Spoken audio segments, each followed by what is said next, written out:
video. We are recorded right now. So, what's up, everybody? I'm Mike DeBover, care manager at Hustle Up, and I get to interview and talk with coaches around the world. And most of them that I talk to right now are my friends, but this one is a special one. We were with Jason Martin. What's up, buddy? How you doing, buddy? Thanks for having me. Yeah, man. So Jason Martin and I are like super good friends, like brothers, like this, right? We did not grow up together, but we met each other like about 16, 17 years almost ago, 2009, right? And you literally built my gym. Literally. Yeah, Reebok CrossFit YUL. We were affiliated with Reebok in Montreal, and you made it happen because I was fresh off the boat in Quebec and did not know where my left and right was, north and south, to just move myself in Montreal. You did. In the West Island, and made it happen for Reebok CrossFit YUL. Stayed there for like a year about, I guess. Yeah.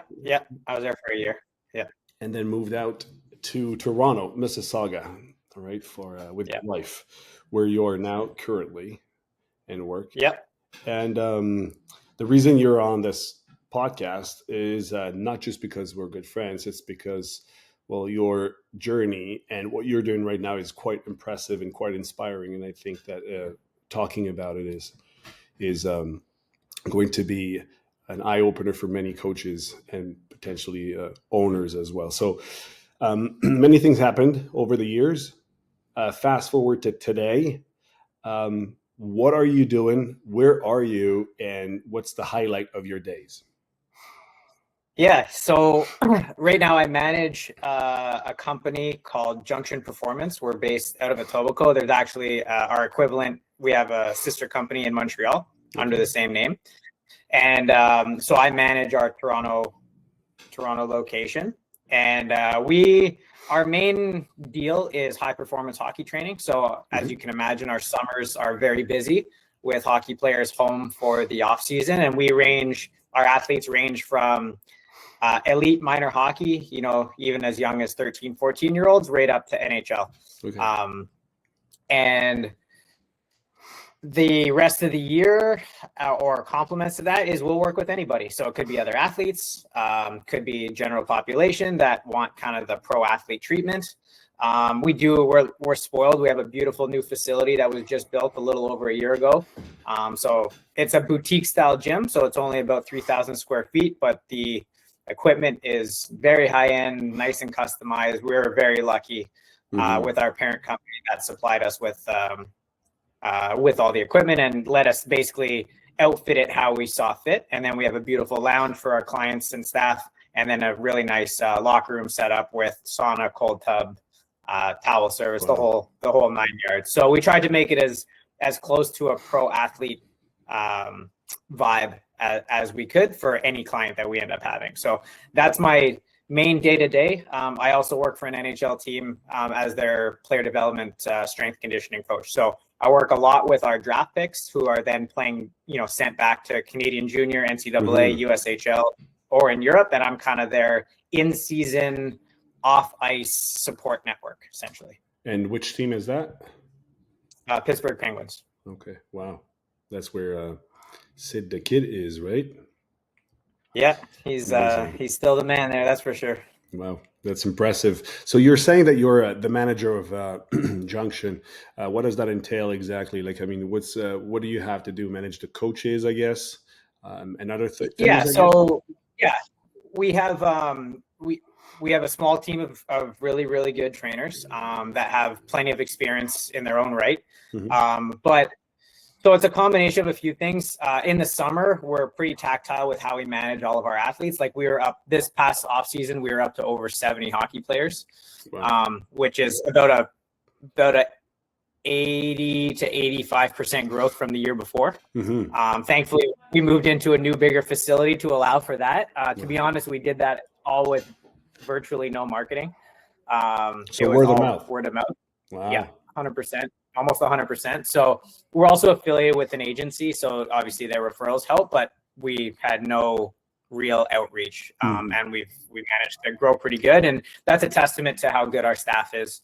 And we're spoiled too. We have, the guidance of, the NHL, their hockey training legend, Andy O'Brien, who's been kind of my mentor for going on 12 years now. So anyway, we have a pretty good system down, and we have the facility to match. So my day-to-day is making sure our clients, especially in the summer, everyone is where they need to be with the coaches they need to be with. I help oversee all the programs. We do custom programs for everybody that walks through the door. So that you can imagine there's a lot on the back end that we have to be aware of. So we assess everybody that comes in based on their needs, whether it is a sport specific or not, or just health metrics. We always do an intake with every single person. So I just make sure that every client kind of is getting the service that they need. At the same time, our coaches outside of the summer, I give them a lot of flexibility to conduct themselves how they want as far as their kind of business operations. Well, okay. So if they want it, like a lot of them do, obviously we have personal training, kind of classic. At the same time, I'm encouraging them to think outside the box a little bit. It's like, well, how do we help more people than just our one-on-one clients? Or how do we help our one-on-one clients more than just our training sessions? Yeah. So we work on kind of like almost as I would with my hockey players with the NHL team. It's like, well, there's more to it than just the one-off workouts. It's like, well, okay, what does your living environment look like? What are you doing day to day? What's your schedule like? What's your routine, your habits, your nutrition, your sleep? And we can dive into that. So I encourage my trainers to almost be more of a true coach, like a health and fitness coach versus just a personal trainer. That's amazing. And that's kind of the vibe that we're going for. So the reality is with that as our ethos, it doesn't matter who comes in, because it's the same kind of process in the sense that we get to know who they are, what they're looking for, what they need, and then we coach them accordingly. We basically become their kind of like fitness quarterback moving forward. And of course, a lot of it we do with them personally. But let's say someone needs blood work, or they need someone with a medical background to be able to assess certain things. Well, the good news is we've built a network of people and continue to build it where we can refer out and then, get the information back that we're allowed to get back, so that we can kind of like put all the pieces together and truly just be this kind of like guardian angel for each and every single client that comes in. So from a managerial standpoint, I mean, my trainers make it easy on me for sure, but it's, I'm trying to, in the end, if I can make my trainers, if I can set them up for as much success as possible, then everybody's going to win. Yeah. Yeah. It's great. It brings me to the question where you're managing trainers and you're mentioning this word trainer rather than coach. I mean, the trainer to me is somebody that has extensive knowledge. The coach is somebody that's going to apply stuff that, maybe the head coach or the head trainer has told them. But I love to talk about coaching. What is your vision when you're hiring? Are you the person in charge of hiring or firing coaches in your team?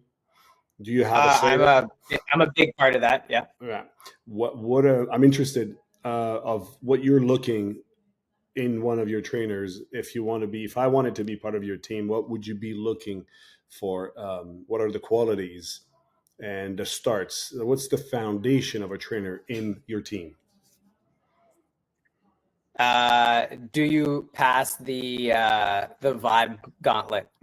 So big one.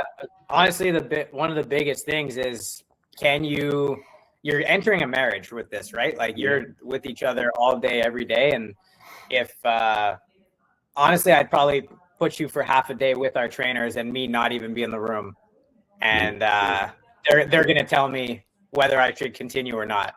To me, that's the biggest, most important thing. The content, I mean, obviously having people with experience and different viewpoints and having reps under their belt is great, because then you get to talk shop and you can have those higher level conversations when it comes to nuancing programs and, working with clients and trying to serve them as best as possible. So I'm open to like different people coming from different backgrounds from a training perspective. but and then there's certain philosophies. Again, I've lived in the hockey world now for a long time and had, great people walk me through, some principles that seem to be pretty effective. So from the content side, if someone has a decent background, you can explain the content and they can apply it. But if they suck as a person, then it doesn't matter. Yeah. Foundation is super important, and it's going to be because it's a teamwork. It's a team effort. You might be a personal trainer, but you're working with the team because you're exchanging information, and like it's important to fit in that group. Let me tell you, like the amount of conversation between our coaches about programs of different athletes is never ending.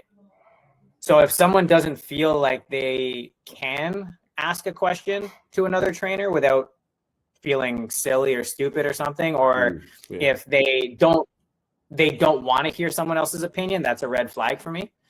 So it's a very like, hey, let's break this problem down. That is the client and their program and what they need. And let's talk it out to come up with the most logical solution that we can at our best capability. Like that's what it comes down to. So I lean on my I have a lot of reps under my belt and a lot of years. I'm going on year 22 as a trainer. Like I've done a lot, but I don't know everything. I'm very aware of that. So I ask their opinion all the time. Like, yeah, my title says manager, but I'm not above any of my trainers, and I don't think they feel that they're above each other at all.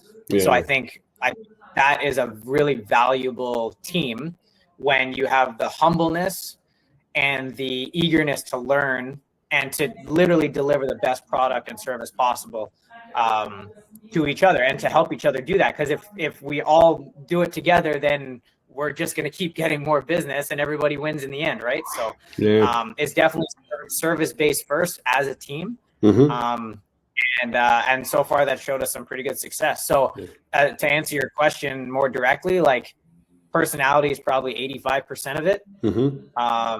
Experience is definitely a part of it. And then the other big part would be just the willingness to kind of learn. So being curious. I remember when we started to work together, you were already with a few years under your belt, but I remember you saying, and you are a curious, very curious trainer, probably the most curious I know, because if there's something you don't know, you're going to look for a book, a seminar, a course, and you're going to take it because you're interested in that. But I remember the beginning, where you're like, hey, sometimes I have the imposter syndrome, right? Because we're starting. And so this comes right now. I can hear in your voice and I can tell with your journey that this imposter syndrome is completely out, but the curiosity is there, and knowing that you don't know is actually a superpower, and you transmit this to your trainers. It looks like that's what you're doing. How many trainers you guys are? Yeah, I mean, a lot of the time I still feel the same as I did, 15 years ago, where it's like, oh man, do I belong in this room? You do. But it's definitely, it's I gain confidence when I talk, because not only do I ask my trainers, how do we feel, like how are we doing? I ask all of my clients, like when they're, let's say our hockey guys in the summer, our pro guys all reach out and be like, how was it? How did I do better? Like what did I miss? Because a lot of times people don't, I find athletes especially too, is like, they don't always give feedback and then they wait. And then when they really don't like something, then they leave. Yeah. So I don't want to be that. Like first, I want the experience to be as good as possible. So I'm always asking, how's the experience? Like, how's the training? Do you feel like you're getting everything that you possibly can? Is there something we can improve on? And I just take inventory of that on a never-ending basis. And it's like, how do we just offer the best possible thing? Because all that matters is their success. So you're following and then obviously from a business side, like if they're happy and they're successful, then you're not going anywhere. So you're in a good spot. Do you have like an evaluation protocol or system in place for your trainers? Do you evaluate them? Is that happening? Honestly, formally, no. But I would say because we don't have a huge gym, it's easy to be around them and see how things are going. And being able to see all the programs and watching the athletes implement them, like there's a lot of like conversation. Mm-hmm. But I don't have like a scorecard for my trainers. Okay. The nice part about my background having a phys ed degree is I know I'm got pretty good at managing a room. Mm-hmm. And how people speak and how people articulate things and how people, and of course, how people coach. So a lot of my advice to my coaches is more about those tactics. The technical side and like the exercise selection, that's a never ending conversation, in my opinion. My trainers are, again, I'm lucky I have experienced trainers who are technically sound. And so I'm not overly concerned about that. I feel like I can add value to them by watching them coach and being like, hey, did you notice you did this? Did you notice you did this? Mainly because I've done that to myself. Like, you know, I wasn't born a coach that knew what he was doing. Like, I screwed up a lot. And so all the mistakes that either people pointed out to me or, you know, in our phys ed degree, we filmed ourselves coaching and teaching. And if you, as a coach, you want a humbling process, do that. Yeah, I like to say that to the coaches. Because you're going to be your own biggest critic, right? I like to say that to the coaches that I have the chance to coach and sort of start to bring us the spark in their eyes so they can get formed. And I say, hey, would you film yourself? Once they say yes, I say, right, it's filmed. Good. Would you post it on YouTube? Would you do that? I'm like, oh my God, man, no, wait. Let me watch it first. Let me see how I move, what's going on. You know, for what I do in more of the group class and semi-private. I mean, this is a great tool. I mean, how many trainers do you have in your team? We're currently 4, going to add probably 2 more before next summer. Oh, wow. So you're managing all of that, 4 of you guys. I mean, 4 plus you, or like, is that 5? Yeah, 4 plus me. Oh, wow. Okay. And so what are the must do for a trainer in your team and the must don't do? What you do not want to see that you're like, hey, man, I don't want to walk into the gym and see this ever. Like, you know, what are the rules that a coach listening to us, a trainer being like, well, I do that. Like, you know, I shouldn't, or should I? Yeah, it's funny. I mean, I don't know that I feel like common sense stops a lot of the don't do that for the most part. But I find I just gave a presentation a couple weeks ago to my staff and our Montreal staff on this a little bit about elite service and what are like the little things that not everyone thinks about. And there's a couple things, like, actually, you were probably the one that was most stingy on this, is keeping the place, you know, looking the way it should. Yeah. So, you know, I hated you back in the day when we would mop 7,500 square feet every 2 days. But I get it now. Like it took a while, but it sunk in.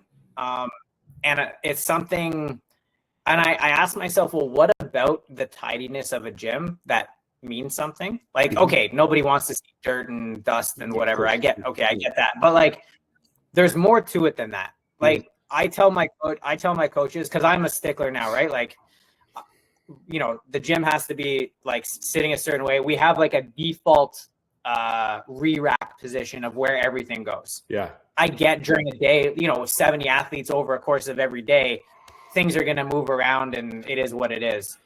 But as often as we can, we have this kind of like default setup that we try to like, we decided as a group, like, all right, this looks good. This is an inviting environment. This is, as often as we can, let's put it back like this. And if you think about it, like with my role with the Penguins, I go to NCAA schools. I'm yet to go to a school that it is not like set up, like it's ready to go. Like you walk in there as an athlete and you're like, oh, let's go. Yeah. Like it is so inviting, and it's like set up where it's like, how do you not want to get after it on a day like this? Yeah.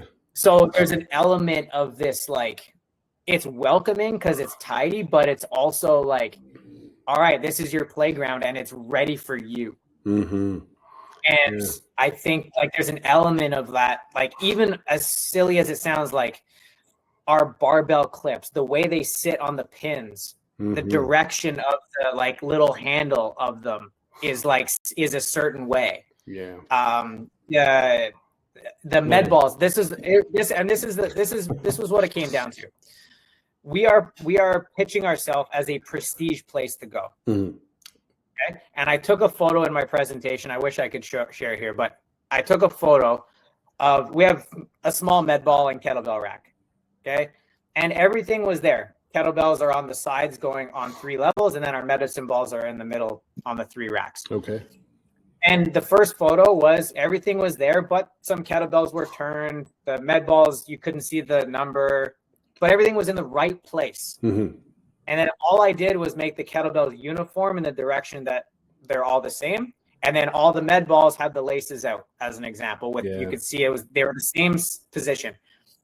And the difference in photo was insane. Yeah. Like it just looked like one looked like a disaster and one looked like elite. And they're both in the same place. Yep. So what's the difference? Mm-hmm. The difference is attention to detail.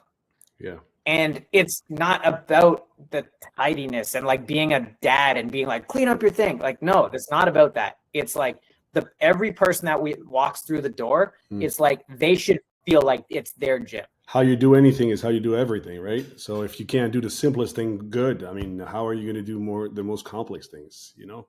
The way I explained it to my trainers, I said, look, let's say you're walking down our hallway towards the gym and there's a small piece of paper on the ground that fell off someone's book. Yeah. You walking past that piece of paper is you saying, I'm okay with that standard. And like, you're good with it. Like you're good with your client walking by and seeing that on the ground. Yeah. So, and if you put it in that perspective, they're all like, no, I'm not good with that. I'm like, all right, we'll pick up the damn paper. Like, yeah. That means I get it. It's, it's extra effort there. We don't have extra compensation for cleaning things up, but like, it's your office. Yeah. Like, it's part of your values as a team member of that said team, and it's important. It's extremely important. I mean, there used to be Glassman used to say, so for the founder of CrossFit back in the day, like, how clean is your bathroom? And I'm like, oh my God, man. But why is that important? I'm like, because, dude, it's where you are. It describes you. So when you're part of the team, you don't own the thing. Okay. But you work there. You're part of the building. It's you. So it defines you as well. So yeah, those details are extremely, extremely important. Is like essential. Now, this brings me to, elite. When you work with elite people, like how do you, athletes of all kinds here, especially the NHL, that there are a lot of, there's a lot of at stakes, like you need to get results. Is there any pressure around that? Like for you guys, the trainers, there must be a high level of responsibility. How do you manage that? Like, the stress. 100%, which is why I ask my athletes a lot. Like, how is that? How did you feel? Either daily or at least weekly. Mm-hmm. Because the reality is if you think of the nature of their sport, and it's similar in other sports where they have a very clear off season. Let's say they have 3 months, and that's 20 to 22 workouts a month. Mm-hmm. Okay. Now, so you're talking 65 workouts. Yeah. Like they need results in 65 sessions. Wow. It's not, they're not the average person that you're playing the long game and, you have a couple bad workouts that aren't super effective. You're trying to tinker with something as a trainer, like, like maybe this will work. Maybe this will work. Like you don't have that time really. You need to be efficient. You have to be very deliberate. Mm-hmm. So the way I like to do it is I ask a lot. I make the athlete, especially if the athlete is beyond a certain training age, I involve them a lot in the planning of their program. Yeah, because of their experience with other trainers at other places. I can't feel what they feel. Yeah. I don't play the game as them. Mm-hmm. I want to know in what situations they feel like their capacity is limited. Yeah.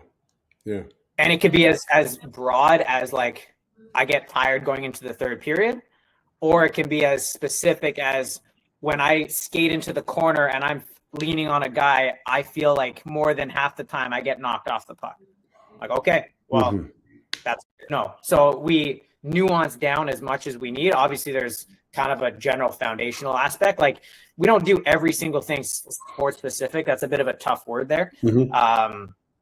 We need to build capacity in different ways, you know, similar to a CrossFit methodology. You're building, you know, everything, right? Like a game like hockey or other sports that are reactive in nature, that are team sports, they're almost like decathlons, right? There's so many elements of it that you need to progress and work towards. But once that foundation is solid, then you can really start to nitpick, like on with the athlete, assuming they have a minimum training age. The younger athletes kind of need a little bit of everything. Yeah, more general. More general, high quality movement patterns. You know, they need to be able to move in. They need to be able to control themselves in all planes of motion. Understand what it means to be strong. Strong isn't always lifting heavy, especially in a sport like hockey. A lot of it is positional strength, meaning how you're holding yourself and what is your tendency to create stability when playing. And so it's less about like for example, I know guys that like hockey players that can lift a ton, like in the gym, but they're not like they don't have contracts. Like, so what is it? Like, what is it about like the fitness side that matters? Like, there is nothing or very little at the moment that can prove that if you do this off the ice, X will happen on the ice. It's very hard. So you have to, the more you ask questions, the more you dive in, then it allows you to be a little more deliberate. And then the athlete buys into it, which is very important. And they understand the logic behind it. And then they attack the workouts as such. And usually that adds some confidence going into next season, which is a massive part of the process. Is that, are you kind of trying to explain the point where hard work meets the talent? Is that what you're trying to say? Like, you know, the hard work in the gym? It's a good question. Let's take a particular skill. So I'll stick with hockey because it's simple. And hopefully you have a lot of Canadian viewers and they know what I'm talking about. We're in Canada, yeah. So let's say you want to get good at a slap shot. Let's just say, right? Is there hard work or is it technical? Well, it's kind of both, but it's deliberate. Yeah. So meaning like, okay, there's an act of taking a slap shot standing still, but then there's also an act of taking a slap shot as you're moving towards the puck. Maybe the pass to you isn't going very well. Now we're talking about one-timers. Like, now you start getting into nuance of the same thing. And hard work is at the level that we get to work at, almost every circumstance, hard work isn't the question. Like, they're all willing to work hard. But we know that when it comes to hard work, we like to use the term minimum effective dose. Okay. So what that means, and some people quickly get that confused with bare minimum. That is not what I'm saying. Okay, yeah. I'm saying minimum effective dose. If you have a headache, you only want to take as much ibuprofen as you need to get rid of the headache and not more. Yeah, makes sense. That is a minimum effective dose of that drug. Yeah. Right? Yeah. Well, if I need to create a stimulus for an athlete to attain a certain capacity and whatever we're working on, I want to try to find as best I can the least amount I need to get that result so that I don't create extra wear and tear that they don't need. Yeah. I think I can connect that to the world I'm in. I'm more into the functional fitness, kind of CrossFit type of world where I'm not with elite athletes. I mean, competitive CrossFit athletes are, they might be a little bit of elite, but I mean, elite thinking about, you know, NHL. I'm not in there. I'm more into the prevention of health, whatever. But I used to think, you know, high intensity is what matters all the time. I don't talk about high intensity anymore. To optimal intensity. It's like, what is the intensity you need to be at? The just the minimum, the what you need to get the effect of what you're Yep. trying to do. Because if you Yep. don't respect that, then the recovery process is all messed up. Your evolution is all messed up. Like physiologically, you're not going to evolve. And I understood that, like with age and on my own body. So it is value. It's not just in your world; it's also in the like regular everyday. You don't need to Yep. smash your face. And yeah, I agree with you with this. It's a great explanation you have there. You know. Same. I follow the same process with my executive clients that are just Yeah. kind of, people that just want to take care of themselves. And if I know there's something going on, like the reality is we have a stress bucket that is our nervous system to a degree, right? Yeah. It only holds so much, right? And eventually it overflows. And unfortunately, it's our body breaking down or getting hurt or our mood changes or whatever that starts to tell us that we're overflowing. Yeah. So if I can have, like, let's say I have a client coming in 3 days a week to see me, everyday person that just wants to stay healthy, like, and I have their week set up where I have kind of a, let's call it a relative strength day, another day where I actually have, this is an exact situation that I have. So I'm explaining very exact thing. So we have one day where it's really focused on like movement quality, building strength, single leg work, just like kind of slower controlled strength work. We have another day where we have some high intensity kind of mixed in to it, kind of like a circuit. Yeah. And then we have another day where it's kind of, keeping the heart rate elevated over a longer period of time through the session. So I get this balance throughout the week. Now, if he comes in, if it's supposed to be a high intensity day, and he's telling me like, man, last week, who knows, maybe I didn't sleep much. We had Christmas parties on the weekend, whatever. And then, it's year end. So now I'm trying to manage all these things to close up shop, and like, I'm staying up late and whatever. And he's coming in to train at 6 a.m. I can't smash him. No. He's gonna like, if I do that the wrong time, then he's going to get sick. He's not going to be able to have a good Christmas now. He might hurt himself for in a situation he wouldn't normally hurt himself. Like that. So it's the same process to me, what call it an athlete or not. Like the thing about athletes in their off season, the cool part about it is they have a lot of control over their schedule and environment. So there's a lot less outside things that they need to worry about. Sure, there's times when there's, contract negotiations that are stressing them out, or maybe they have to move cities or whatever it might be. There's that, and obviously any sort of family stuff. But most of the time, like relative to the average person, their job's on hiatus for the next 3 months, which is a nice thing, which is why we can then add intensity to what they do in their training and their on ice and whatever else.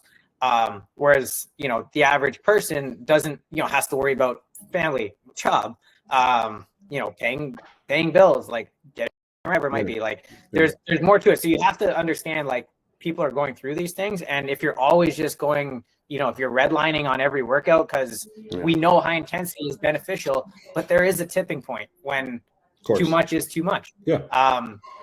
And so anyway, I think the other side of it, I have to say, is I feel like also a lot of people don't work hard enough to get that minimum effective dose.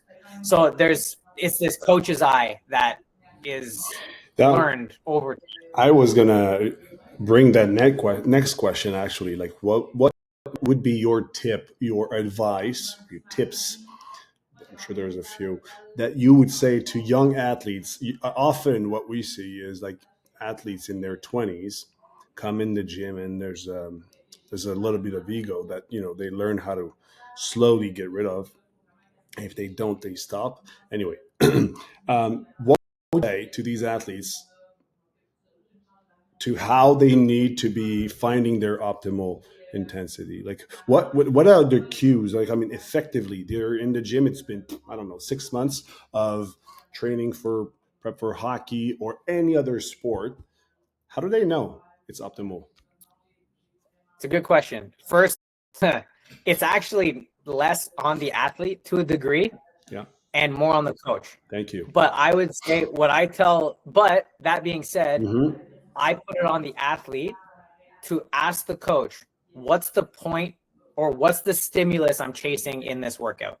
Mm-hmm. So let's take a CrossFit workout, for example. Yeah. Okay. If I'm doing Fran. There you go. Easy one. Everybody knows. Yeah. If I'm doing Fran and I'm like, I'm going to go RX. Mm-hmm. Okay. And I can do 2 pull-ups at a time. That is not the stimulus we're looking for. Mm-hmm. Because a 15-minute Fran is not the point.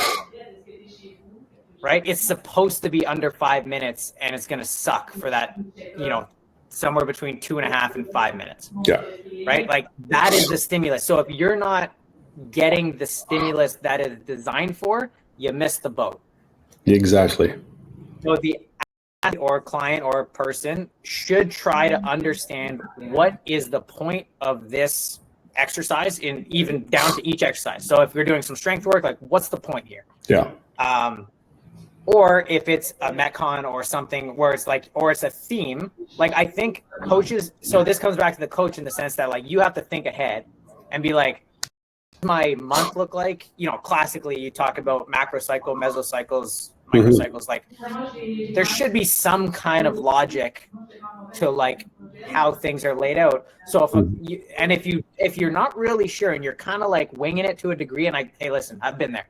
But if you're doing that, ask, if I had a client or athlete come up and ask me, what am I trying to get out of this workout or this week or this month? You should have a pretty good answer. Mm-hmm.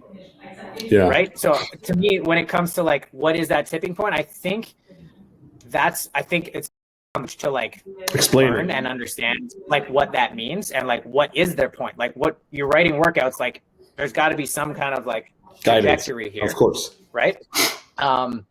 And like the days of random workouts, I think are gone. There's too much information out there now that we don't have to do that. Like, I think we can have a progressive process and like, let's say, for example, sometimes I'll take some of my regular everyday athletes, and we'll say, all right, these 3 months, this is our focus. Yes, your conditioning might suck, but it's because we're going to work on your movement patterns and build up some foundational strength. Yeah. But don't worry, because the next 3 months, we're going to bring conditioning back in. Yeah. We're going to drop the intensity of your lifting a little bit, but we're going to start mixing in a little bit more of this. And then we want to add size. Okay, we're going to do 3 months of pure hypertrophy. Yeah. So you're biased. Biased down a bit. So that's at least there's a method to the madness. The athlete understands what the point is. Mm-hmm. Get the most out of every rep. Like there's nothing worse than going in and be like, what's the point of this? Yeah. Like, we do some funky, weird looking exercises. Like to the average person, some of the exercises you look at, you're like, what are they doing? If an athlete feels like that when they're doing it and they feel fit, then they're getting 0 out of that exercise. So it can be broken down to the exercise or the year. And it's the same concept. Like, what's the point? And I think by understanding the point, it makes the target stimulus a lot more achievable. Mm-hmm. Because I don't know, there's not really like a number I can put to something, right? Yeah, I agree with you. That and it's funny because you're going from one subject to the other very easily there. When trying to make your life easy, Mike. Yeah, you do. You this is why you were born, I think. Pretty much. Oh man, there are so many stories.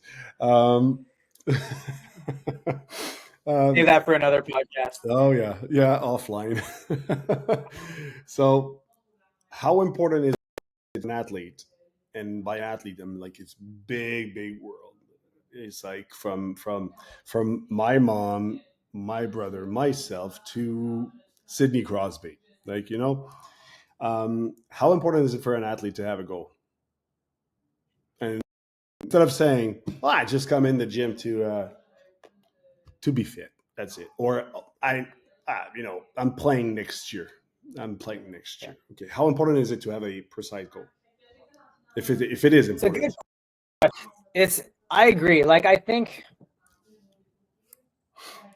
it kind of comes back to the last point we made, right? Like, understanding the point of something. So some people like are drawn to process, and some people like tangible goals. Both, I think, are valuable in their own way. I try to get people addicted to the process. It makes day-to-day workouts more effective, in my opinion. Having specific goals. So let's say, I don't know, next year or in a few years, I want to do a High Rocks event, or I want to run a marathon, or whatever. I think those are great. Like, they give you that motivation and that structure. And it gives the coach or whoever's writing the program to like have a timeline. Yeah. Well, I think there's definitely value there for the average person like me and you that just want to stay, maybe don't have very specific events. Because the reality is like in the fitness world, other than like CrossFit events, High Rocks, and endurance sports and powerlifting or Olympic lifting, there aren't like a lot of like hybrid events out there, right? That's true. So, and not everyone wants to compete, and that's obviously totally fine. So, but I think what I like to do is I kind of like the idea of like a self-assessment. Like, if you think of all the different adaptations of the human, right? Yeah. If you start from one end, you have movement quality, right? Then we start getting into like max power. Yeah. Then strength, then muscle mass, then muscular endurance, then anaerobic capacity, anaerobic threshold capacity, and then aerobic capacity. Like, you can assess where you're at by doing simple tests. Physical and then skills. If you want, you can look at all those and be like, where am I good compared to the average? Let's just say, where am I okay, and where do I suck? And maybe that helps you dictate the next 2 to 3 months of your focus. And that will then now you're back to being excited about the process, because you know that, okay, my working for like, let's call it 2-3 minutes at a time. I'm pretty good at short bursts, but my like repeatability of short bursts sucks. Let's just say I'm making it up. Yeah. Like, for example, let's say I can sprint fast and I can also like bike for a long time, but my mile time sucks. Yeah. As an example. So I'm using like our games, right? So ATP, maybe maybe for the next little bit, you're spending time in that like 3 to 5 minute range as your focus for your endurance work. Right? So that you bring that one up to start catching the other ones. And then maybe you're doing, if you're comfortable with lifts, maybe you can do some strength ones. So like a deadlift, maybe a bench press, and then see where you're at compared to the norms. Maybe you can do body composition, DEXA scan, something like that, and you can see where that is. And so I think, and then maybe you can do like pull-ups. Can you do a pull-up? How many can you do? Push-ups, same thing. There's, I think, how high can you jump? How far can you? So you can actually create this like battery of tests, and I've kicked this around with different clients, and whoever's comfortable doing things, I'll get as much info as I can. Grip strength, VO2 are the two best indicators of longevity. Yeah. So if I have an opportunity to test someone in just those two, that tells me strength and endurance. Right?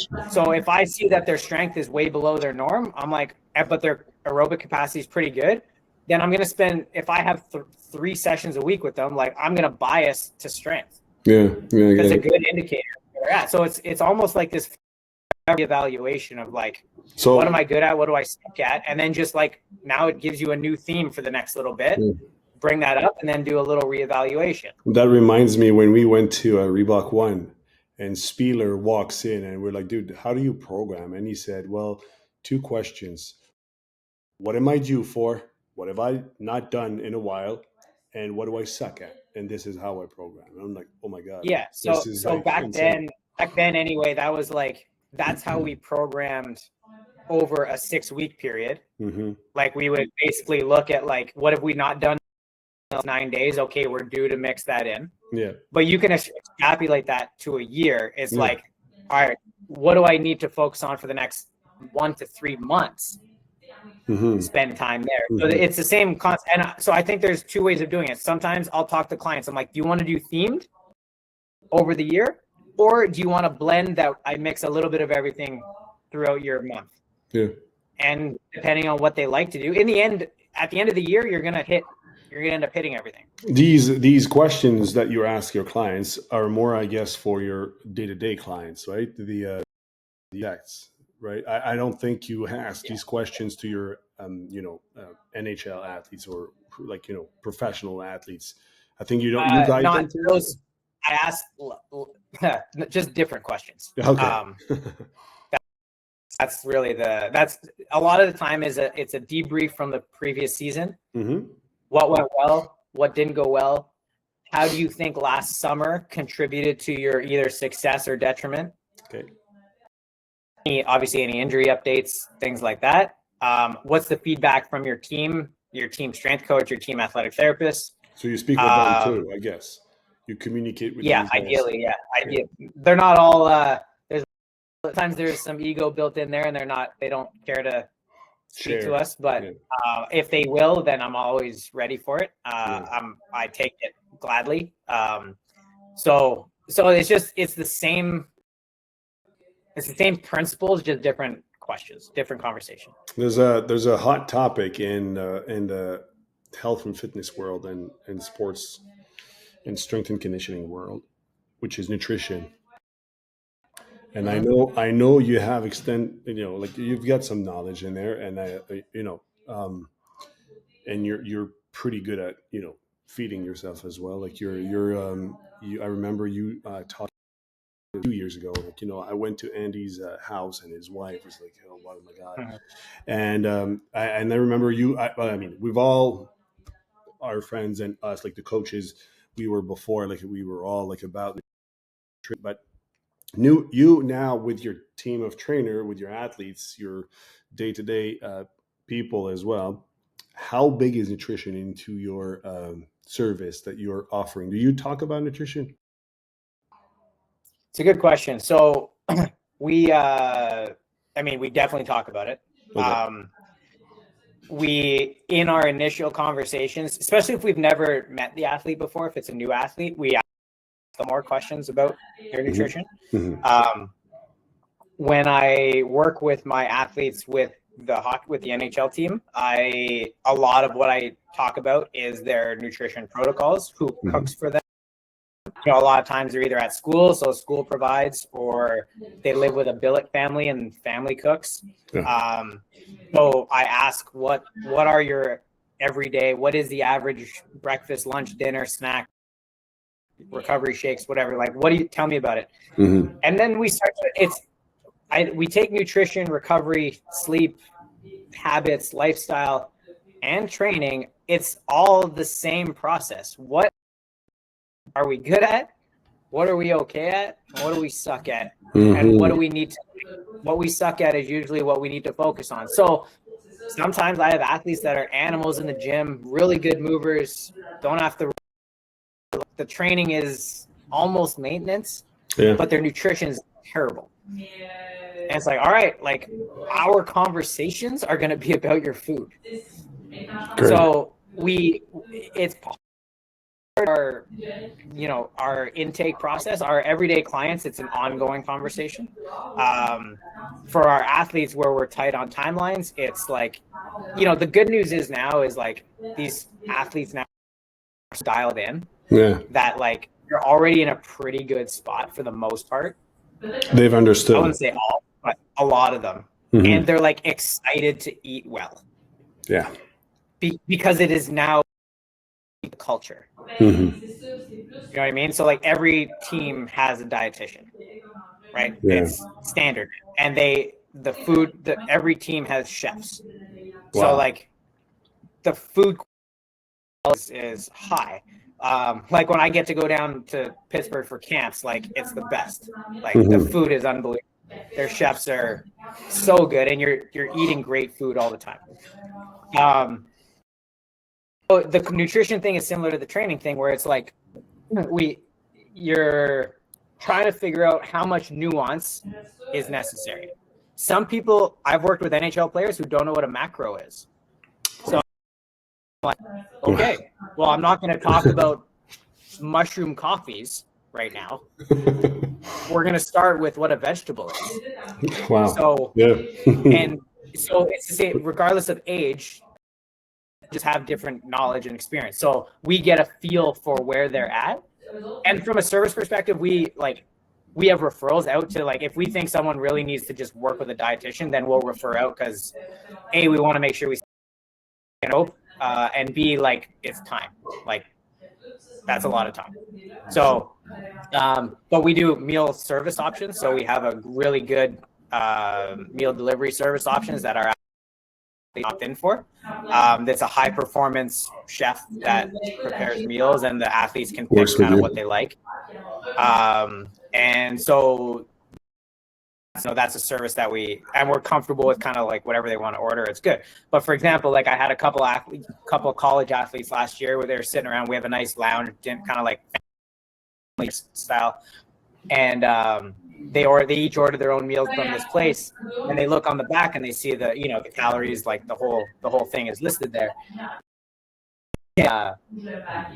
And one of them had like a steak, like a kind of like a steak with rice and whatever, and another one had ribs with some pasta and whatever, and they were like 500 calories different.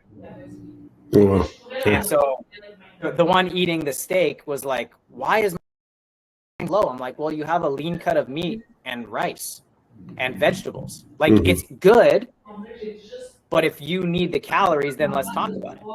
Yeah. Right? Depending on the athlete, right? So we'll give them guidance, and like most of our hockey players are trying to add weight, so we find ways of like adding calories in the day. Yeah. And so from a nutrition side, it is important, and like they also understand, and we explain to them, like, a healthy not going to be a long lasting athlete. Right? Even if you do get hurt, if your nutrition and sleep is good, you're going to recover from it faster. Right? You're not invincible by doing it, but you're setting yourself up long term. Right? Like any of the guys that have been around the league for the most part, or any athlete that has high longevity, or people just like that live well, usually their diet's pretty dialed in. Yeah. Pretty good. Like, I don't think they have to be perfect all the time, as far as whatever perfect means. But I think like an understanding nutrients are, macros and calories are, and like hormonal effect, like the basic ones are like insulin, and if it's weight loss, you might want to understand a little bit. But like, if you kind of understand like the blend and what ingredients and meals kind of fit the macro and calorie needs, are nutrient dense, and manage like managing blood sugar for the most part, like those are kind of my big three pieces, and gut health fits into that too. So those are like that's almost like my Venn diagram, if you can imagine. Like the center is like, let's live in there 80 to 90% of the time. And then you're probably going to be in a good spot. So you are talking about nutrition extensively with your athletes. You're like, you could tell that you care about that, because it's the foundations, right? You mentioned sleep.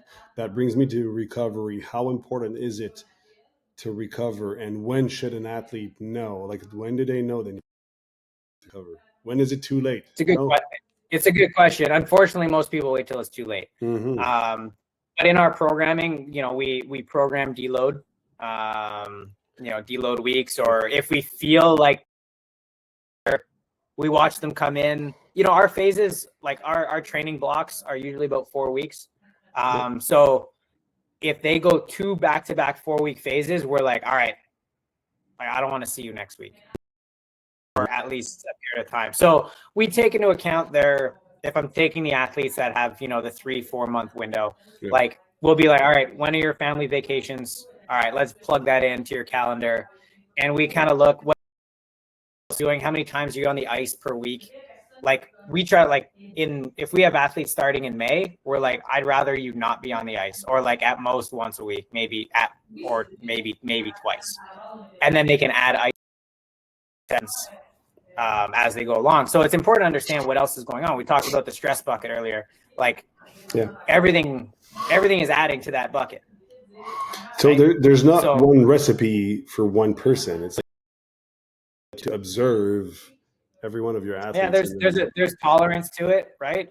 But I think the reality is and also, like, I say stress bucket, and to clarify for your listeners, like what I mean by that is anything that you're doing can add to the stress, right? So physical, like effort, obviously emotional, psychological, like injury, poor eating, bad sleep, those are adding to the bucket. And then flip side is like eating well, sleeping well, certain supplements, as an example, reducing training volume. Those are removing water out of the bucket. Yeah. Right. So it's this forever balancing act of like, how do we manage that? It's going to get to know your athletes too. Like, what else is going on in their life? And that's like, so when it comes to recovery, it's, of course it's important, but it's a never ending balance. Yeah. We could assume that, after every 4 to 8 weeks, they need a deload week. But there's sometimes I see an athlete at the end of a 4-week phase, and I'm like, man, you got to chill. Like, look, like you look like crap. Like your lifts are starting to go down. You come in here, you look tired. You're cranky. Like, yeah, you see those things, right? Especially if you've had the chance to be with that person or athlete for a prolonged period of time. Like, at this point, any of the people, your members that you worked with, they walk in the door, you know how they're doing. Oh yeah. I mean, but that also is not given to any trainer. Like, I mean, experience, it helps on how to read people. It's, I mean, I'm surrounded with a lot of younger coaches and like interns from the University of Sherbrooke here. Yeah. They think they know. They don't. I mean, yet. Like, it's like I was like that. We were like that. So it's normal. Yeah. I mean, what's good now is like there's, if people want to invest in a wearable and get a bit of an idea through HRV. I do leave a caveat there that they're not always super accurate. So I take the day to day with a grain of salt, but from a trend perspective, it can be valuable. So that's one way. If you don't trust your intuition, then maybe that's one solution. Another way to do it, test their vertical jump or test their grip strength. Grip strength. Yeah, like if you're bagged, like if your nervous system is shot, your grip strength's gonna. That's a good trick. It's that in vertical. If you have a jump mat or something that can measure vertical jump, usually, like, especially if you're working with the same group over and over. Let's say you train a team. Well, what you can do on the beginning of 1 or 2 workouts a week, let's train them on Monday, Wednesday. Well, when they come in on Monday, the whole team does a vertical jump or grip strength, and you just map it over time, right? And you ask, how do you guys feel? And then you just correlate the two and watch what happens over time. You'll be able to tell when this weekend's going to suck. Like, that's really, really cool and interesting because I've never done this. The grip strength, you can get a dynamometer for like less than $30 on Amazon. And if you don't have something that measures HRV, that'll be a real good option for you. Investment. My next gym. I have it in me there. It's there's something I can't put words, but yeah, it'll be something in that. I'll have equipments like that. I mean, I want to get there again. Like, like if I could, like, for example, like our junior age guys in the summer, twice a week they'll do vertical jump, and depending on what we've seen their best and where they are that day, it might change their volume of the training that day. Wow. Yeah, you're tailoring. Because if we overflow the stress bucket, it doesn't work. then You crash. something's. Yep. Yeah, I agree with you.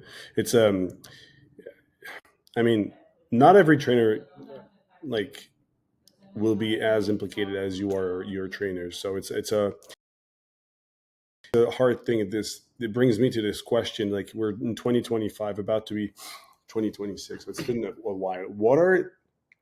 What do you see from your point of view that are the biggest changes in the training and fitness world that you've seen, that you've like it's lots happening. Oh man, what do you see? I don't know if we have enough time for this. Say three big things that you've seen changed, and that and maybe some things that you are now also disappointed because this world might go a little too fast for some people in the industry. I think. I mean, obviously, this is my opinion, so take it for what it is. So, of course. Obviously, the information available is insane, and people's desire to consume information has gone up at the same time, which is not necessarily a bad thing.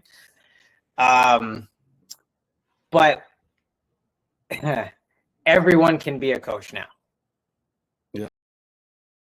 You have the right Instagram handle and you can be a coach. So I would, and everyone's trying to, most people are trying to sell something. So keeping that in mind, if you go into research, like just, back to research on how it works, like there's only a handful of foundational things that have proven to be true over time. Something like progressive overload. Okay. And progressive overload has nuances to it. It could be actual load. It could be time under tension. It could be distance covered. It can be like, that's a conversation itself, but like that is something that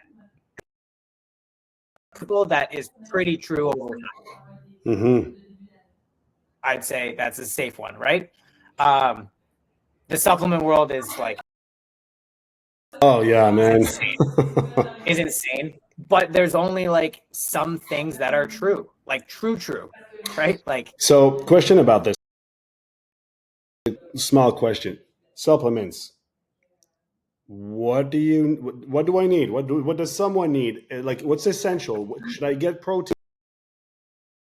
Is creatine bad for me? Omega-3s. Like, what's up with that? Like, what would you say, Mike? My goal is to be fitter for life.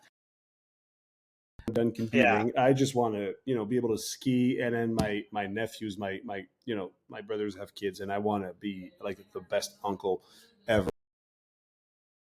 Being able to play with them, bike with them. What would you say? Do I need any? Well, the definition of supplement is I can't get enough of something, so I need to supplement. Okay. So keeping that in mind, how much money do you have? Because that's real. Yeah. So because people are going to want an answer here, but I feel like any trainer that's been asked this question on a podcast says the same things. So maybe there's some truth to it. If you don't eat a lot of varied foods, or maybe where you live, the like local produce isn't great, or the soil isn't great, a good multivitamin is probably a great place to start. All right. Right? Micronutrients, not a bad play. So I think I like that. Now, do you have to take it all the time?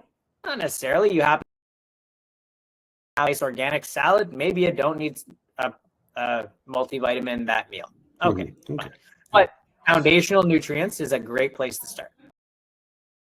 So micronutrients, you need them. Okay.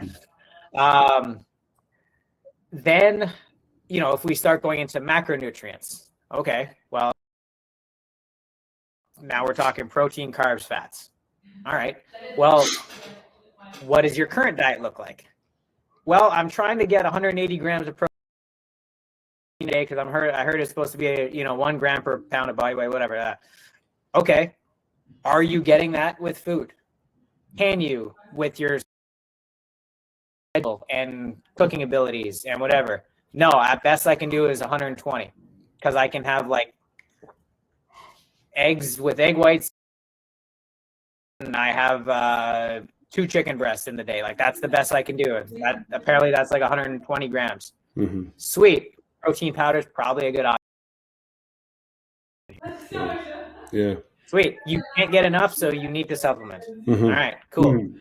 Mm-hmm. So then you can start getting it. Fish. No. Okay, well, maybe your omega-3 and 6 balance is way off. So maybe some fish oil is not a bad play. Yeah. Right?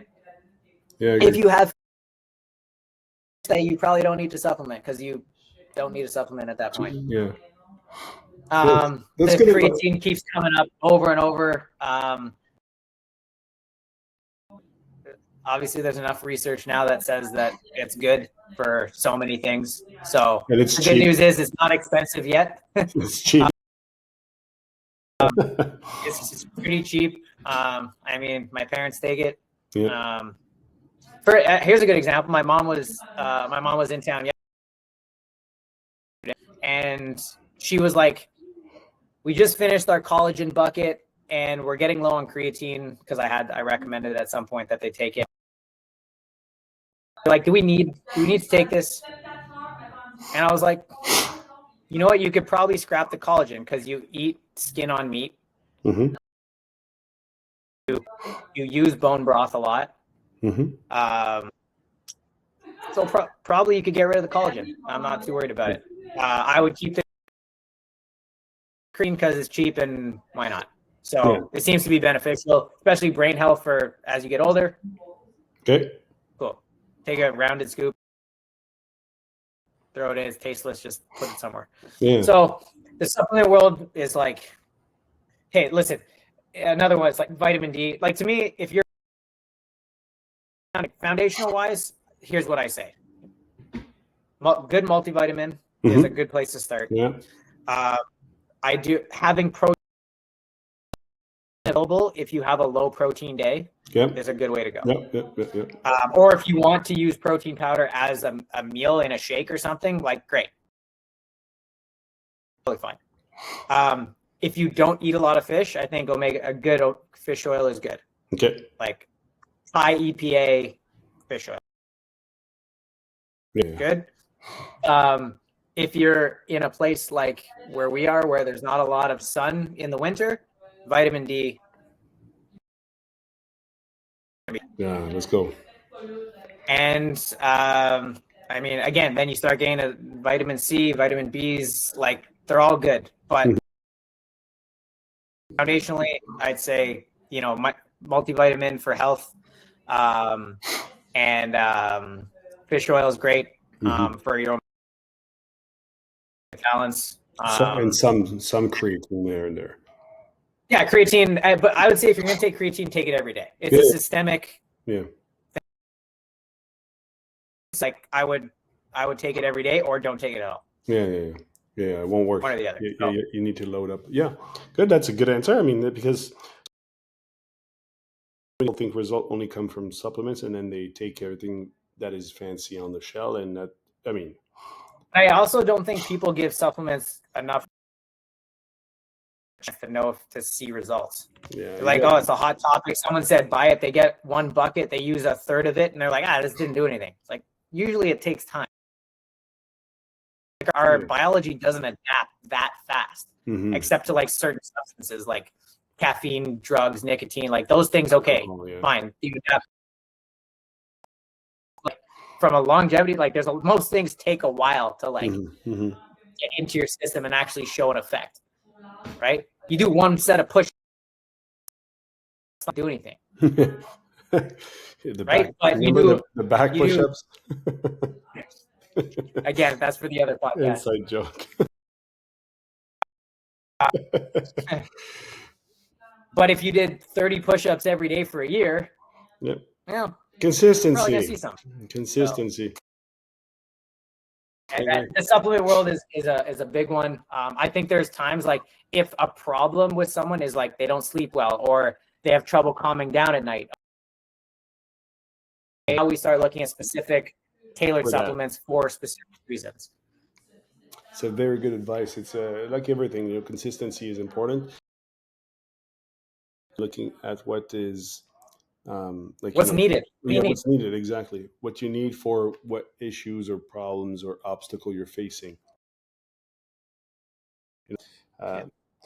Very cool, Jay. This is an awesome conversation. You know, like we're leading to towards the end of our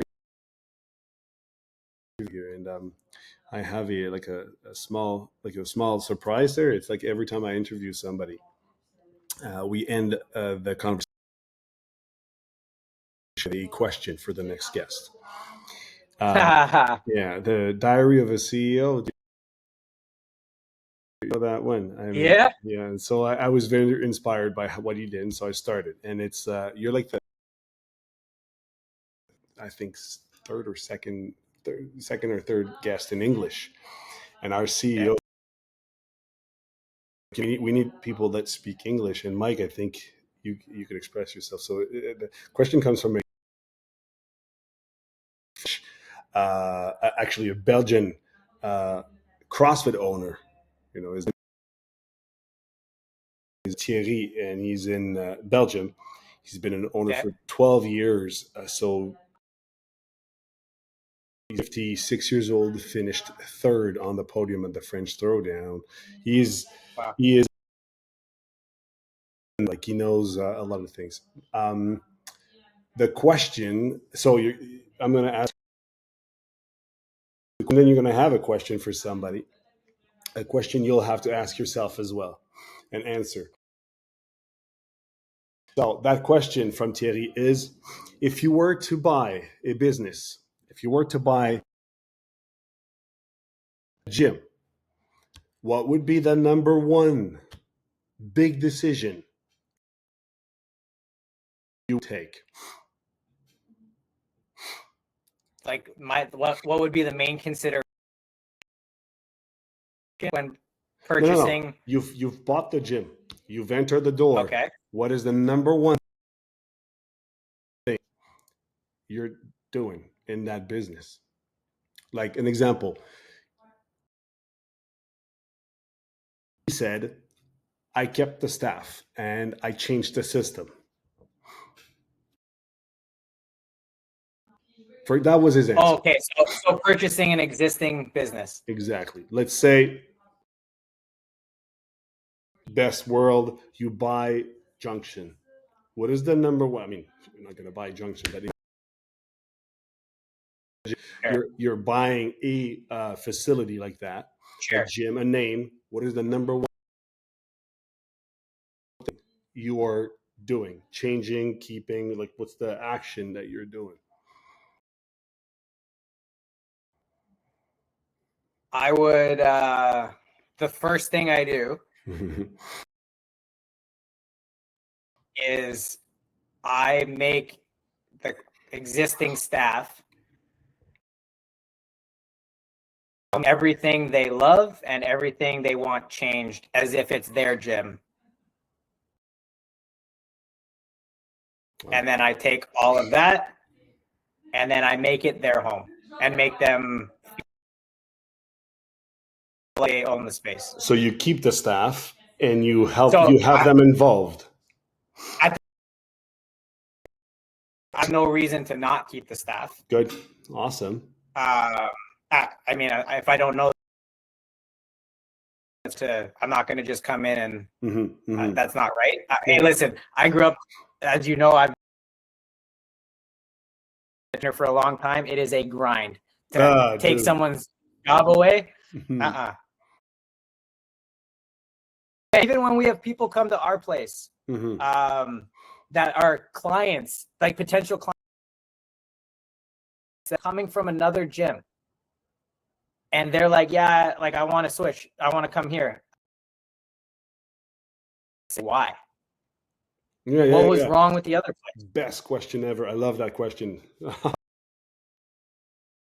What is wrong with the other place? Now, if they're like, I didn't get results, it was a bad environment, okay, that's fair. If you're coming here because someone told you to come here, but you love the place and you were getting results, stay there. Right. Yeah. At least have a conversation about it. Anyway, sorry, sidetracking. So I'll give you an example. So this is what I would do. I would want to know, what do the trainers want to get out of working there? And then do my best to make an environment where they can thrive. So it does a couple of things. I literally had a meeting 2 days ago with my staff before the holidays. And I told them before the start, beginning of the meeting, open forum. And I just had a notebook out. Yeah. And they brought in a good list of, like, you know, you're hearing, you're like, holy crap, like, it's a lot that I feel like I'm not doing right. But if you like check the ego a little bit and like, no, we're doing well, but we can always do better. Wow. Like, so they went off for, like, I think I wrote down 12, 13 things that they want to see either improved, changed, added, subtracted, whatever it might have been. I think you're. And go ahead. Basically, so I would do the same in that scenario where new people, they've been there, they know the place better than I do. What do they like? What serves our clients the best that you're currently doing or you think could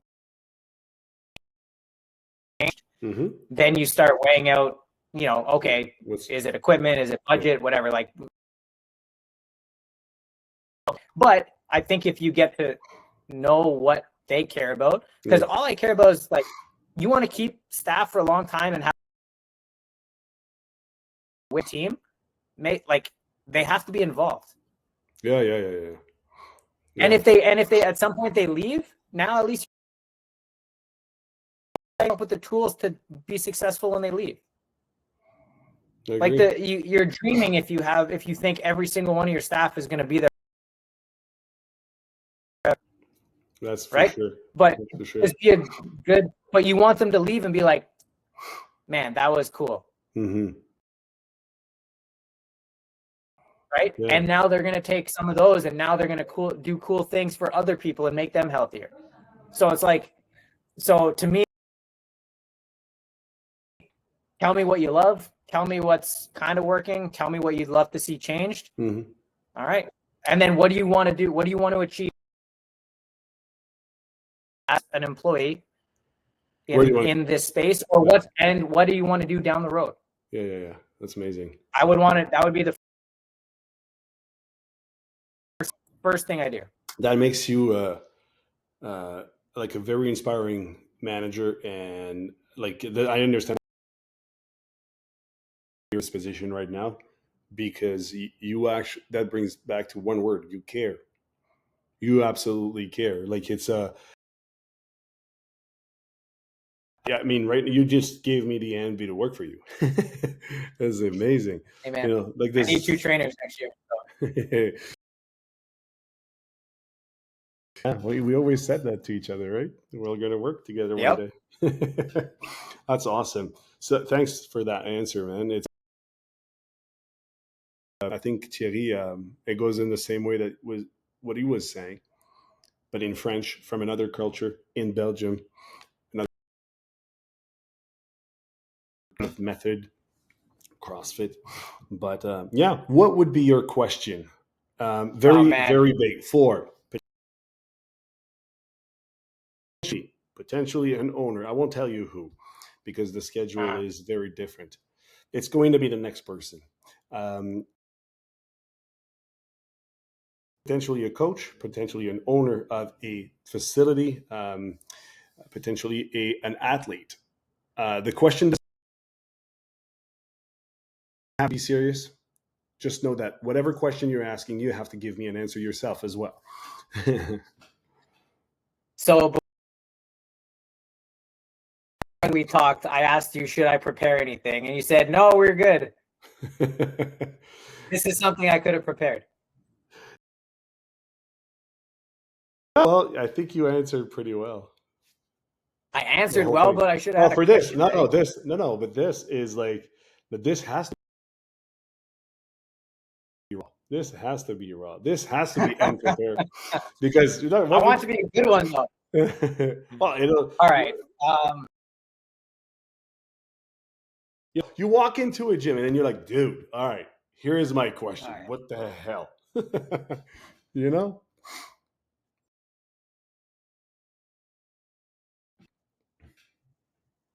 All right. I apologize. I'm listening for my Absolutely silence. fine. I want to make it. I want to make it valuable for the next one. Your Spotify's still working. Don't worry, guys.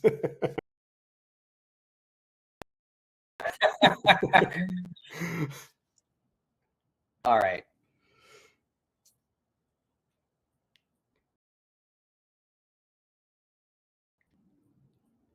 Okay, I'll go with something like this.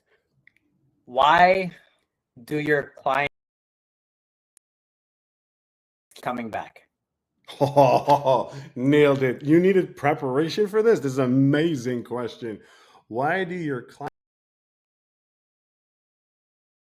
keep coming back? And That's like I asked golden. that because I think the overarching,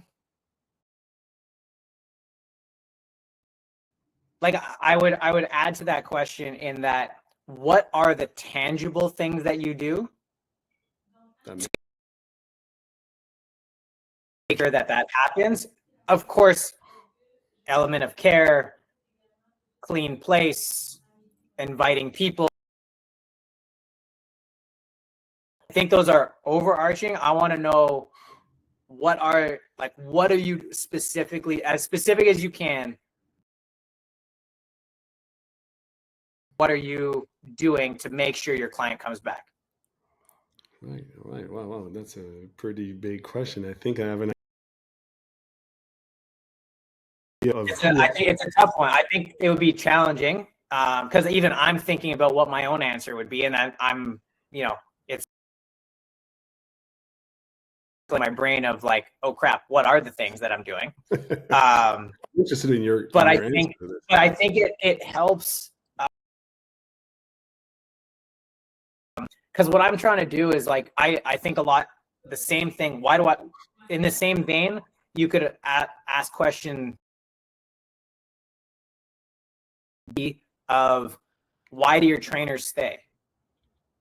Yeah. And that is a. And I ask myself a lot, like, because I've done the service thing, but not necessarily the managing thing. Mm-hmm. So the service thing feels a little more automatic. Yep. Where I've been focusing my brain on is my trainers, and I'm like, what do they need to stay? Like, what do I need to do to make them want to come in every day and go to like and perform and be excited about it? It's like, what is it? Okay, money's for sure part of it, mm-hmm. but what else? Yeah. What else? So I would say that's kind of my like A/B question, and maybe they can pick whether they want to talk about clients coming back, or why do your trainers stay, or why would trainers want to work for you? I'll ask both because I'm interested in both of your answers.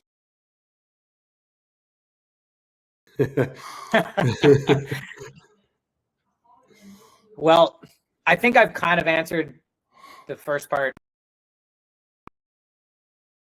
Actually, I've kind of answered both of these a little bit to a degree, but like in a few sentences.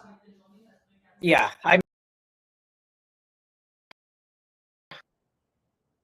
when it comes to like client care, I like feedback. Like I always tell you, don't tell me, I don't know. I can't read your mind.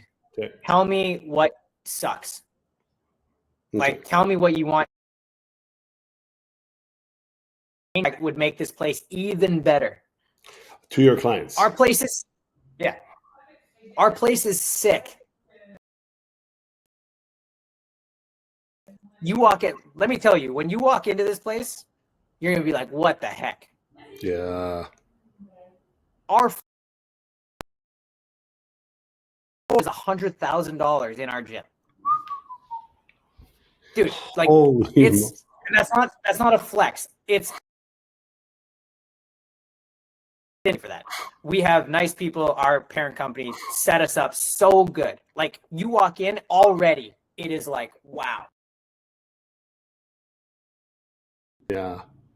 Then the next question is, well, what else? Mm-hmm. And I ask my clients and people that train with us, like, how is it going? How do we be better? I feel that with this mindset, I feel that, your 2026 is looking good for you guys. That's the plan. Yeah, man. This is great. What do you do for your trainers to keep coming back? Like, what do you ask them for sure, but like, I mean, the same question. Same question. Wow. What do you want? What is an answer you've gotten from your trainers? What's an answer that you say? Like a free coffee or like a smoothie machine or whatever, a slush machine.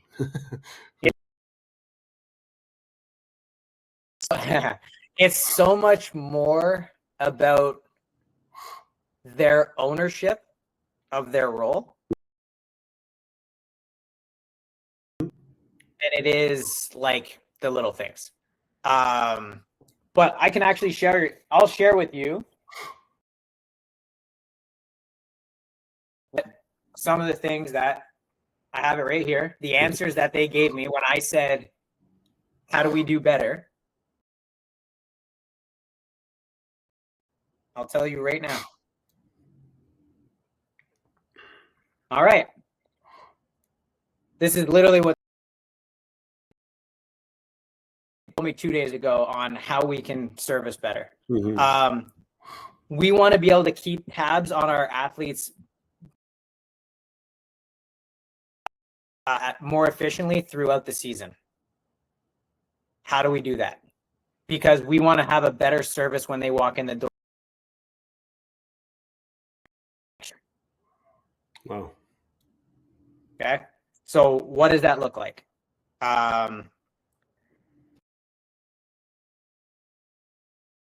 There was a bit on like some social media support, things like that. Then some of them was more continuing education from other trainers to come in and give us their insights. Mm-hmm. We have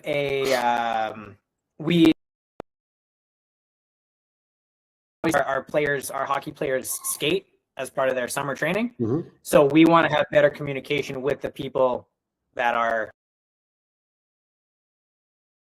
actually implementing their skates, so we can talk about the athletes again, offer better service. Oh, wow.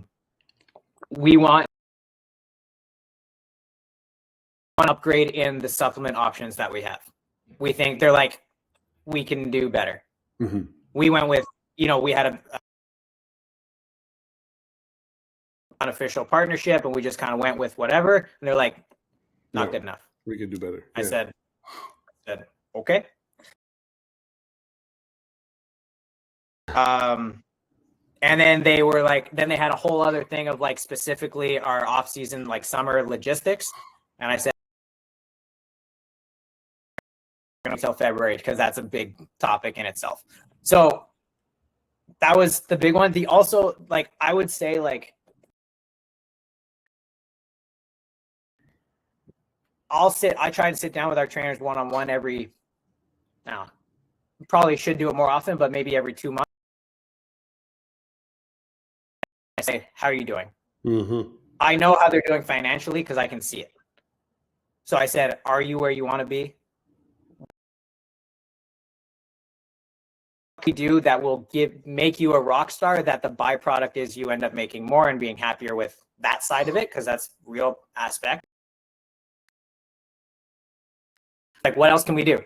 So part of that meeting that followed this was like, I want to set you guys up to own your business within us. Just use our space. You have basically a free gym to do whatever the heck you want. Mm-hmm. Right. So I think it came back. I'm actually like, what do you want to do? You want to take care of people? All right. How do you see that? What is that to you? And let's make you the rock star of whatever that means to you. Yeah. Like, you want to be a coach for someone? Sweet. Okay. How do we do that? What does that look like? I'm all for it. Let's do it. We have a system where we offer a service for, let's say you coach the minor hockey team. You can hire us for in season, September through March. You have a trainer in your back pocket as the coach. Every player on your team, and they get 2 workouts, 2 warm-ups, 2 cool downs every month, and it changes every month. And then you want to something they can do in the dressing room or in the hallway. Mm-hmm. And then if you have, let's say you have a tournament coming up, you can call the trainer that's assigned, and you'd be like, all right, we have a game Friday, 2 games Saturday, potentially 2 games Sunday. What do you recommend from a nutrition? Like, what do you think? And that's a service that you have. Wow. But then we revisit, like, how do we do that better? How do we make if you ever listen to like Alex Hormozy, great business guy, mentor, whatever. Like, how do you make the offer so good that people feel stupid saying no? Yeah. I love it. And it comes back to the value has to be through the roof. Yeah. But I also want the trainer to be excited about that. So I'm giving them that like leeway and freedom to, like, you tell me what you want to do, and let's make it an unbelievable offer. I like that because I always tried to think about it, always shy to announce the price, for example, of a membership. You're like, oh man, I'm gonna have, because it's expensive. No, it's not expensive. It's not in their priority. It's not expensive, and it's such a good service, and the offer is going to be so good that when I announce the price, they'll say, well, thank you for that discount. I'm like, there's a discount.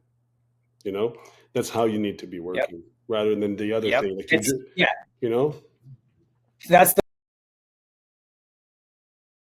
that's what you want, obviously. Yeah. So if the value outweighs the price, regardless of the price, then it's a no-brainer. And the other way of doing it, a little psychology, is, hey, we're expensive.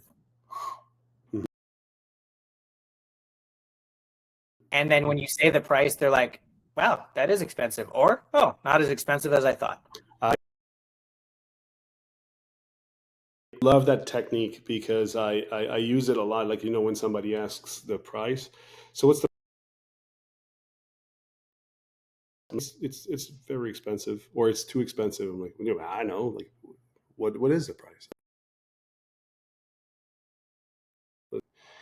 I'd love to show you what we do first, and then but anywhere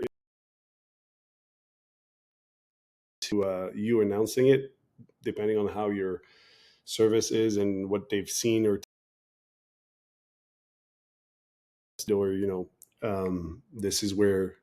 this is hard to form trainers for.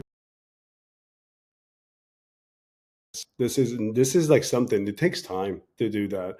You need to have a I, team of I, trainers really involved with you to do this, because well, I think the reality is if the trainers know the effort put into the service, Mhm. then they don't hesitate anymore. To announce If the they price. don't trust the service, then they're going to hesitate on the. Yeah, yeah. I've had like a pretty good podcast. A panel of owners were six talking, and one of them is pretty successful. He's got like 500 members, and it's pretty cool. Like very nice. Yeah. He says, but CrossFit in our culture and in my country, CrossFit is expensive. I'm like, really? I really hate this because I'm like, what do you mean expensive? What do you mean expensive? Like you know what you're getting? I mean, for the general public, do you know what you're getting? You do you not value the effort you put in? What do you do on Sunday afternoon? Well, I mop the gym. You still think it's expensive? You still think? I mean, you're not with your wife and kids. I'm like, well, no, I got a program. Ah, okay. Oh, you and that's still expensive because you had to say no and sacrifice this and that. I'm like, seriously, dude. We all end up paying for our health one way or another. Like any human being will pay for we are going to pay for our health. You, myself, anybody. Just how you're going to pay it and how you're going to suffer, your choice today. Your choice. So invest now to suffer maybe less later, or ease the pain of health later, or don't. But then prices growing up. The reality is, like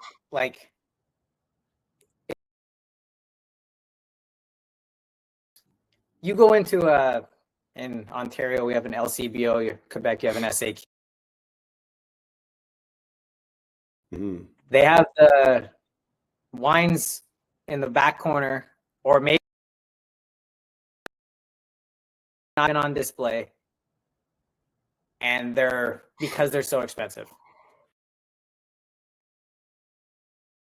Yeah. Why is that wine more expensive? Yeah. Why? Yeah.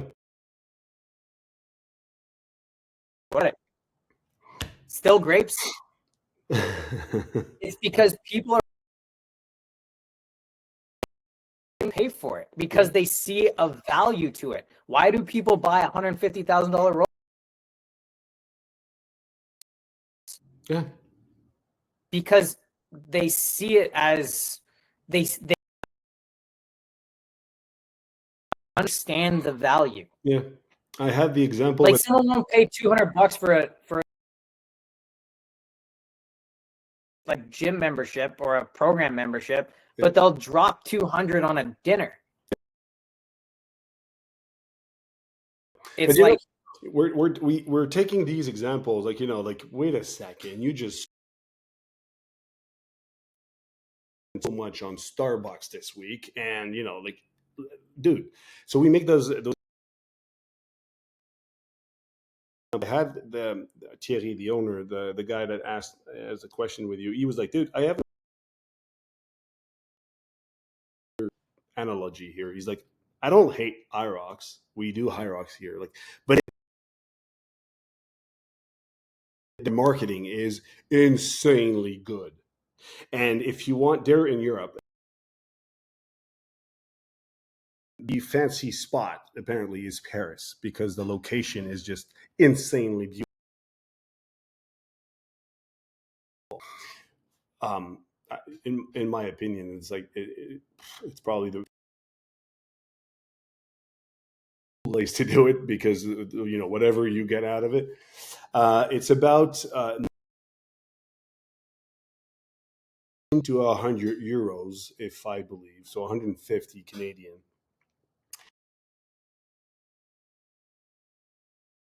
And you've got like 20 seconds to sign up. It's like, boom, it's gone.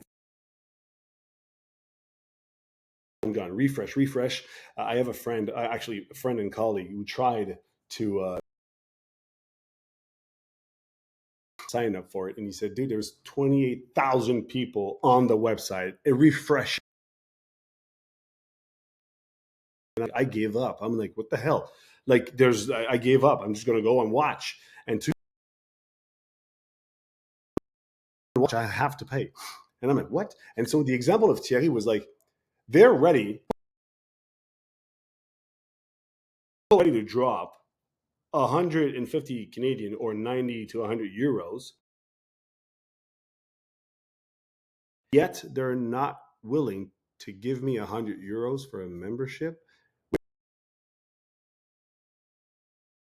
They get as many trainings and the supervision of my coaches and whatever we're doing to follow up to make their health better. It's crazy on how people sometimes, and in the process of selling or the process of teaching people would need, you need to take full control into this. And so I think that was great. Like, the 250 for a dinner, it's ridiculous, but it's true. And you think other things are expensive, and it's because you don't see how essential they are for your health. So it's being able to teach your trainers, again, the value of doing it. So when they talk about it, they also feel like, I could have said it higher. yeah, that I think. And one thing I'll leave you with this. Like, this is one thing. Now, our model is a bit different. Like, we don't have a membership. We have everything is appointment only. Or like our training program, like our summer program. But like our non-hockey players, so anyone that's interested in as a everyday to come and train with us, the first thing we say is they ask like, come for a coffee. Yeah, conversation first. Just come in space and let me get to know you. Yeah.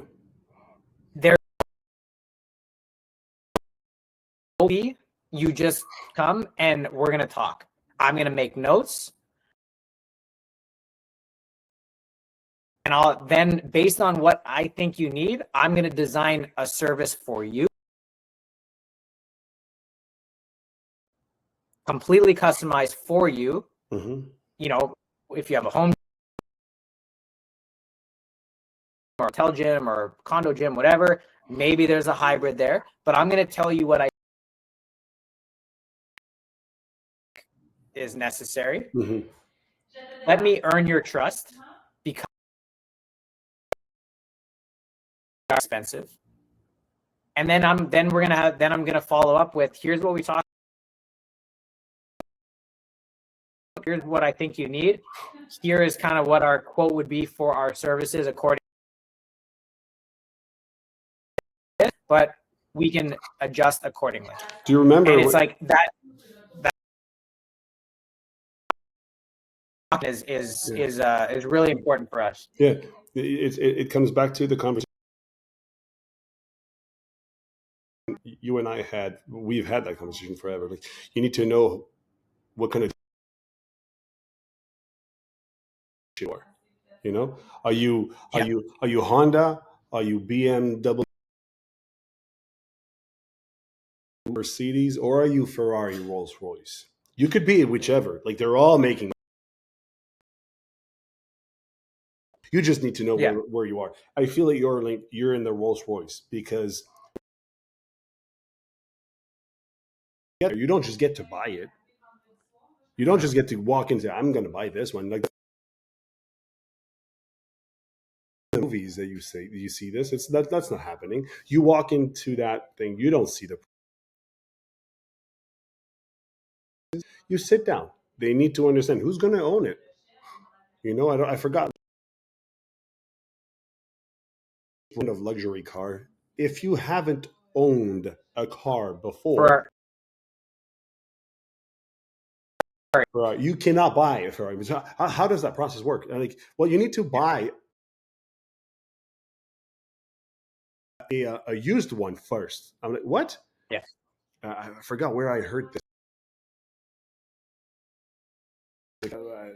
Yeah. I think it was Ferrari versus Ford, the movie or something. I'm like, what the hell? And I'm like, it's true. I'm like, this is insanely perfect. My next facility will be a service. This is what I do now, like consulting. And I work like that. I'm like, hey, buddy, you need to have a certain level of implication before I work with you. I'm not gonna, you know. And so it's the same thing. A subject we can't, like, we develop like forever. Like, it's. Jay, thank you very much for this. I think you just, like, if you want to give elite service, you have to get to know, you have to deliver as customized of service. Yeah. So you need to know. I guess that's what it comes down to. But you need to know your people as much as possible. I mean, I think in the end, like, we don't have capacity for a lot of people, and we make it feel like, not from an ego side, but we want them to understand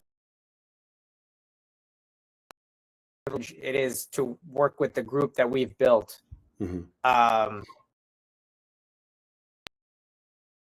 Because we think we're better than anywhere else. It's like, no, we want a certain type of person in our. Yeah. Right. We'll work with anybody, but like. Yeah, of course. If you don't fit our vibe check. Of course. Same thing with our. Same thing with our clients. Like, you said, everyone that comes in there is awesome. Again, like, they're going to be around people, and like, we just want a supportive group that want to have a like-minded.